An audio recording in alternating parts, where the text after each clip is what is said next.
Mesdames et messieurs, bonjour et bienvenue sur notre chaîne YouTube.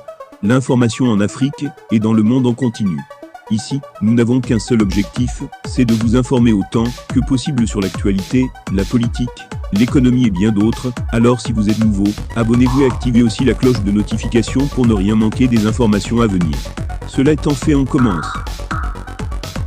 Pour Paul-Henri Sandaogo Damiba, la situation ne semble plus être sous contrôle. En effet, les amis des Tinori ont été entendus dans la nuit hier par des autorités de la transition burkinabé. Ces Tinori semblent attiser le feu. Des coups de feu sont entendus dans la capitale burkinabé depuis la nuit dernière. Beaucoup de spectaculations en cours sur les raisons de ces Tinori entendus devant les principaux camps militaires. Que se passe-t-il exactement au Burkina Faso? Précisément à Ouagadougou. C'est la question qui taraude les esprits depuis cette nuit en Afrique. À en croire les Ouagalais sur place, des violents tirs ont été entendus dans la capitale à proximité des principaux camps militaires.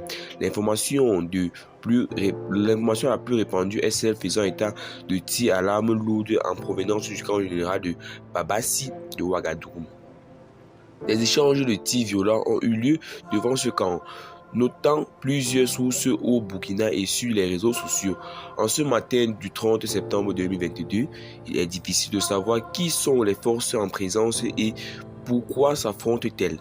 Cependant, on peut supposer qu'il pourrait s'agir d'un mouvement d'humeur après la dernière attaque terroriste de Ngakoundé.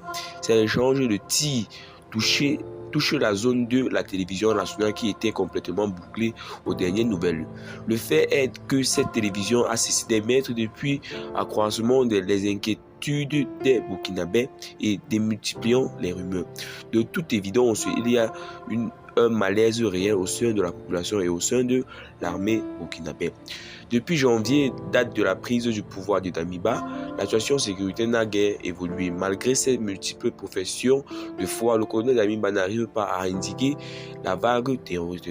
L'espoir suscité par sa prise de pouvoir est désormais derrière et les Burkinabés se demandent réellement pourquoi a-t-il renversé Rochmark Christian Kaboré. Bobo Djalossou, deuxième grande ville du pays, a manifesté contre lui hier. Élément déclencheur du mouvement militaire, nous ne le savons pas, mais cela peut être une évidence. Les heures qui suivent sont très déterminantes pour le peuple du pays, des hommes intègres. Et bien, amis, qu'en pensez-vous de ces notes d'informations?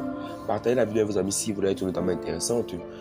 Abonnez-vous à la chaîne si ce n'est pas encore fait et surtout laissez en avis vos commentaires. Bye bye.